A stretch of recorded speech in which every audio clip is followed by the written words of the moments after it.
যে এই যোগজীকরণটা কিভাবে সমাধান করা যায়। ওকে, আমরা প্রথমে একটু ধরে নেব। কি ধরি দেখো তো, z সমান 1 প্লাস ex। এখন এটাকে আমরা x এর সাপেক্ষে অন্তরীকরণ করব। তাহলে dz ভাগ dx সমান, এখানে কি আছে 1 কে অন্তরীকরণ করলে 0 হয়, আর ex কে অন্তরীকরণ করলে ex ই হয়। ওকে, এই যে dx টা ভাগ অবস্থায় আছে, এদিকে যে কি হয়ে যাবে, গুণ হয়ে যাবে। তাহলে dz ex dx। ওকে, আমাদের অন্তরীকরণ করা শেষ। এখন আমরা এখানে কি করব, সীমাটা একটু পরিবর্তন করে দেব। যখন x সমান আমাদের কি ছিল log 2, তাহলে z সমান কত হবে, আমরা একটু দেখি। z সমান আমাদের কত ছিল, যেখানে 1 plus e to the power x ছিল না, x এর জায়গায় কি বসবে, log 2। হ্যাঁ, এই যে আমরা যদি 9 10 এর অধ্যায় করে থাকি, 9 10 এ আমাদের লগ সূচকের একটা অধ্যায় আছে, অধ্যায় করে থাকি, এটা জানি যে ই আর লগ পরস্পরের সাথে বিপরীত গুণাত্মক। হ্যাঁ, তাহলে এটা কেটে যায়, গেলে এখানে 1 হয়। 1 সাথে 2 গুণ হলে কত হবে, 2। 2 কে 2, তাহলে z এর মান কত হলো, 3। তার মানে আমরা দেখতে পাচ্ছি যে x সমান যদি log 2 হতো, তখন z সমান কত হবে, 3।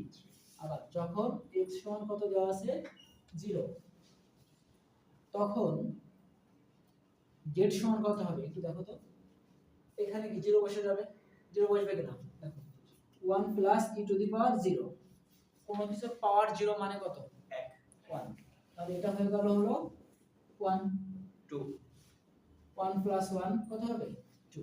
ওকে, আমরা এখন এই মানগুলো এখানে বসাবো, একটু খেয়াল করি। তাহলে 0 এর জন্য আমরা 2 পেয়েছি, আর log 2 এর জন্য আমরা 3 পেয়েছি।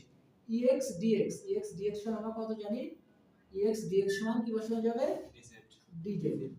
আর 1 plus e to the power x, 1 plus e to the power x সমান আমরা কত বসাবো, z। বুঝাইতে পারছি এই পর্যন্ত? এখন আমরা এখানে কি করব, 1 ভাগ z আমরা জানি, 1 ভাগ z কেন আসলো, 1 ভাগ z এই যে 1 প্লাস ex, এটা কোথায় আছে, নিচে না উপরে, তাহলে নিচে থাকলে কি সে ভাগ আকারে থাকে না। বুঝাইতে পারছি? আমরা তো z এর মানটা বসিয়েছি। এখন 1 ভাগ z কে যদি আমরা যোগজীকরণ করি, এটা কিন্তু বেসিক একটা সূত্র, 1 ভাগ x dx, এর যোগজীকরণ কত হয়, log x। ক্লিয়ার? তাহলে 1 ভাগ z কে যদি আমরা যোগজীকরণ করি কি হবে, log z। z এর সাপেক্ষে করছি, ঠিক আছে, log z।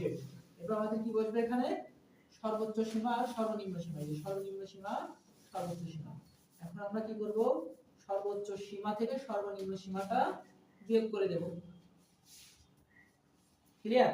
আমরা আরো একটা সূত্র জানি লগ এর ক্ষেত্রে, যদি লগ থাকে এবং সেখানে যদি বিয়োগ অবস্থায় থাকে, তাহলে লগটা যদি কমন নিয়ে নিই, বিয়োগ থাকার জন্য সেটা কি হয়ে যায়, ভাগ হয়ে যায়। এটাই হলো আমাদের এই নির্দিষ্ট অন্তরজের মান বা সমাধান। এটা এই একটা যেটা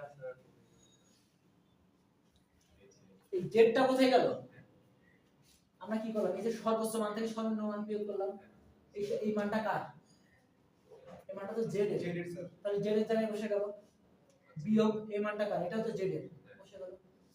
ক্লিয়ার? বুঝতে পারছো? জি স্যার। এখন ওঠাই না।